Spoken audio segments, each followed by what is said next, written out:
Ծնվել եմ Վանաձոր քաղաքում, 3 կամ 4 տարեկանից գիտեի ինչ եմ դառնալու, ուր եմ գնալու, ինչ ապագա եմ կերտելու։ Հաճախել եմ նկարչական խմբակներ, իմ նկարները գրեթե 70% կամ 80%-ը տիեզերք են։ Յուրաքանչյուր նկար իր մեջ ունի դրական նոտա։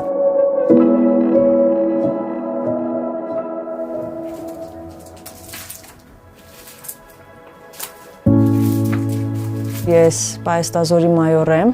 44-օրյա պատերազմի ժամանակ ես իմ մարտական խնդիրն եմ կատարել նշված տեղում, որտեղ ես պիտի լինեի։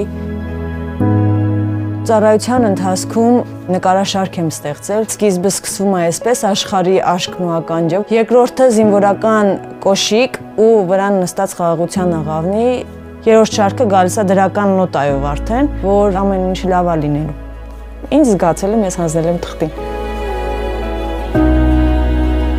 Նկարներս նաև վաճառվում են 3 անհատական ցուցահանդես եմ ունեցել։ Երրորդ ցուցահանդեսս նկարիչների միությունում որ տեղի ունեցավ, հրամաններն իջնում են վերևից, հենց այդպես էր վերնագրված։ Այսինքն մենք ինչ անում ենք, ի վերուստ տիեզերքն է, չէ՞ որոշում մեր տեղը։ Եթե ապրում ես, պիտի ապրես նենց, որ դիմացինիդ ոչ մի բանով չցավեցնես, այլ հակառակը։ Դուբայում ցուցադրություն ունեցա, օտարամայի ճամփեքի վրա հենց նկարներ գնացել, բուրըն արձագանք էր ունեցել այդտեղ։ Օտարամայի ճամփեքի վրա նկարները այսպես են մեկնաբանում, գլոբալ իմաստով, պատերազմներն ինչի համար են լինում։ Ոսկու, փողի, տեղանքի, ու գնում են, չէ՞, ուր են գնում։ Չգիտեն, իրանք էլ չգիտեն ուր են գնում։ Մանկուց երազանք եմ ունեցել նկարչական ստուդիա բացելու, որպեսզի լինի տուն արվեստանոց, ձևավորված հայկական կոլորիտով։ Ես գնեցի 3 հարկանի առանձնատուն, տանիքը փոխեցի կարմիր տանիք, կդառնա Հովհաննես Թումանյանի վերնատան պես մի նորօրյա վերնատուն, Ժանի արտ, այսինքն Ժամհարյան Անի արտավազդի, որտեղ վարպետության դասեր կունենանք։